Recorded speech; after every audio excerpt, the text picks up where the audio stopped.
केळवणा गट क्रमांक 8 इथून मंगेश वाकडीकर म्हणून मी उमेदवारी अर्ज भरला आहे। माझ्यासोबत आपटा पंचायत समिती उमेदवार मयूर परशुराम शेलार आणि शीतल अनंत माळी यांनी केळवणा पंचायत समितीमधून अर्ज भरलेला आहे। आज आपण विकासाच्या मुद्द्यावरच ही निवडणूक लढवणार आहोत। आज देशात नरेंद्र मोदींचं सरकार, महाराष्ट्रात देवेंद्र फडणवीसांचं सरकार आणि त्याचबरोबर आमच्या जिल्हा परिषदेवर जर आपली भारतीय जनता पार्टीची सत्ता आली आणि पंचायत समितीवर सत्ता आली तर सर्वत्र विकासाची एक ट्रिपल इंजिन जोडला जाईल आणि त्याच्या माध्यमातून विकास होणार आहे। आपण जर पाहिलं तर गेल्या 5 वर्षाच्या कालावधीत आमदार महेश बालदी साहेब यांच्या नेतृत्वाखाली अनेक विकासाची कामं झाली। मग त्यात आपटाचा रोड असेल, जांभुलीचा रोड असेल, त्यानंतर केळवण्याचा रोड असेल, चेन्नई दिघाटी हा रोड असेल, त्या पद्धतीने जलजीवन मिशनच्या माध्यमातून हर घर नल ही योजना अतिशय कार्यान्वित पद्धतीने होत आहे। आज जर बघितलं तर रायगड जिल्ह्यात सर्वात कठीण योजना होती ती शिवडोन ग्रामपंचायतीची योजना होती, कारण ती पाईपलाईन जाणार होती ती कर्नाळा पक्षी अभयारण्यामधून जात होती। मात्र महेश बालदी साहेब, प्रशांत ठाकूर साहेब आमच्या पाठी ठामपणे उभे राहिले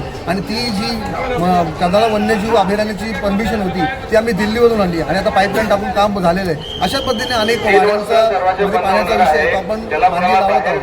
आज आपण जर पाहिलं तर आमदार महेश बालदी साहेब यांच्या नेतृत्वाखाली या विभागाचा विकास होत आहे। आज जर बागेची वाडी जर आपण सासमेकडे जाऊन पाहिलं तर एक आदर्श वाडी आपण निर्माण केली, त्यामध्ये माझ्या मतदारसंघामध्ये 33 आदर्श वाडी आहेत। त्यांचा सर्वांगीण विकास करण्याची जबाबदारी आमची आहे। मग त्यात मुख्यमंत्री सडक योजना असेल, पंतप्रधान सडक योजना असेल, DPDC असेल, सर्व योजनांचा लाभ घेऊन आपण अतिशय जोमान आणि सर्वांगीण विकास करण्याचं काम करू। आज जर केळवण जिल्हा परिषद बघितली तर आज प्रथमतः संधी आली आहे भारतीय जनता पार्टीला की तिथे भारतीय जनता पार्टीचा झेंडा लावण्याची संधी आली आणि खरोखर हा विभाग आज इतर पक्षाचा होता त्याच्यामुळे त्याच्यामध्ये विकासाची तेवढी संधी मिळत नव्हती। आता इथे राज्याची जोड आहे, केंद्राची जोड आहे आणि याच्यासोबत आमच्या तरुण मंडळी आहेत। मी स्वतः 10 वर्ष HDFC bank, ICICI bank, industrial bank या ठिकाणी मॅनेजर म्हणून काम केलं आहे। आज रायगड प्रीमियर लीगची स्पर्धा बघितली असेल तर रायगड प्रीमियर लीग पूर्ण देशाविदेशात चर्चा झालेली आहे। त्यामध्ये कामगिरी फेस्टिवल असेल तर तिथे आपले केलेले आहे। ज्या पद्धतीने आद्यक्रांती वासुदेव फडके यांनी इंग्रजांना सळो की पळो करून या देशात पहिले क्रांतीची मशाल पेटवली आणि हा देश स्वतंत्र केला, त्याच पद्धतीने येथे विकासाची गंगा आणून या विभागाचा कायापाठ केल्याशिवाय आम्ही गप्प बसणार। आमच्या पाठी प्रशांत ठाकूर, महेश बालदी साहेब आणि जयम म्हात्रे आणि प्रीतम म्हात्रे यांची जोड आहे।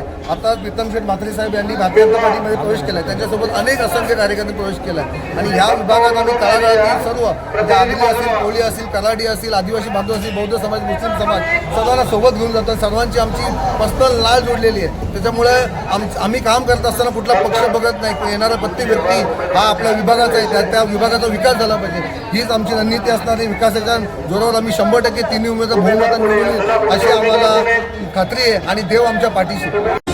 जर तुम्हाला हा व्हिडिओ आवडला असेल तर चॅनलला लाईक, शेअर आणि सबस्क्राईब करायला विसरू नका।